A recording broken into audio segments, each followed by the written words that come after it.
Fourth का भी part, यानी जो हमने अभी क्वेश्चन डिस्कस किए 30th का, ये 30th का फोर्थ का बी पार्ट है, ठीक है। तो इसको ही डिस्कस करेंगे बढ़िया तरीके से। क्वेश्चन बहुत बढ़िया है। उसने बोला an electron makes a transition from -3 point electron volt state to the ground state, यानी वो इस ऑर्बिट से जिसकी इनिशियल एनर्जी कितनी है -3.4 इलेक्ट्रॉन वोल्ट है, ये इनिशियल है भाई, ठीक है। वो कहाँ पर आया है, इस वाली स्टेट से कहीं ग्राउंड स्टेट पर आया होगा, और ग्राउंड स्टेट पर एन की वैल्यू होती है 1।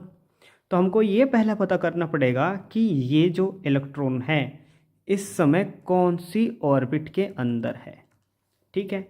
आपने एक फॉर्मूला पढ़ा था कि जो इलेक्ट्रॉन की nth ऑर्बिट में एनर्जी होती है वो कितनी होती है, -13.6 electron volt upon n square, ये पढ़ा था। तो nth ऑर्बिट में इसकी एनर्जी कितनी है, -3.4, -3.4 इलेक्ट्रॉन वोल्ट कितनी है, -13.6 electron volt upon initial orbit का स्क्वायर। हम ये देखना चाह रहे हैं कि इनिशियल ऑर्बिट में वो कौन से ऑर्बिट में था, फर्स्ट में था, सेकंड में था, थर्ड में था, क्योंकि फर्स्ट में तो था नहीं। अगर ग्राउंड स्टेट में आ रहा है तो किसी ने एक्स ऑर्बिट से वन ऑर्बिट में आया होगा।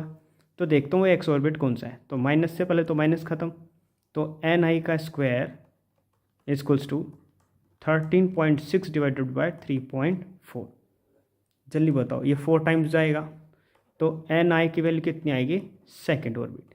कि पहले इलेक्ट्रॉन सेकेंड ऑर्बिट में था, जो पहले इलेक्ट्रॉन सेकेंड ऑर्बिट में था उसकी एनर्जी कितनी थी, इतनी थी। अब वो फर्स्ट ऑर्बिट में आ गया है, तो अब उसके पास, ठीक है, जैसे, अरे हाँ, जैसे सेकेंड ऑर्बिट से वो फर्स्ट ऑर्बिट में आया, तो अब आपसे क्या पूछा है इस केस में, its radius of orbit changes by radius of orbit of electron in ground state.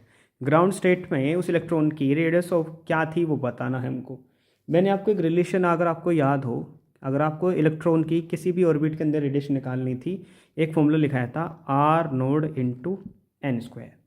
थोड़ा याद करो, पता आएगा।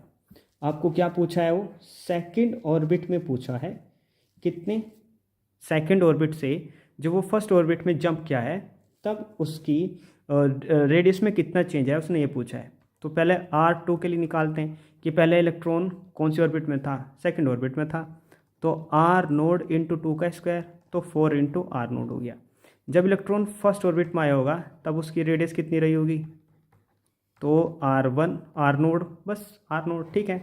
तो टोटल चेंज कितना आया होगा रेडियस में, तो delta r equals to R2 minus के R1, ठीक है। तो 4 आर नोड में से एक आर नोड गए तो 3 आर नोड बचा, और उसने आर नोड की वैल्यू तो दे रखी है, radius of orbit of electron in ground state 0.53 angstrom, तो 3 इंटू 0.53 एंगस्ट्रॉम, टोटल चेंज आ जाएगा 3 3 ज़ा 9, 3 5 ज़ा 15, 3 5 ज़ा 15, तो 1.59 एंगस्ट्रॉम का चेंज आया होगा जब इलेक्ट्रॉन सेकेंड ऑर्बिट से फर्स्ट ऑर्बिट में जंप किया होगा।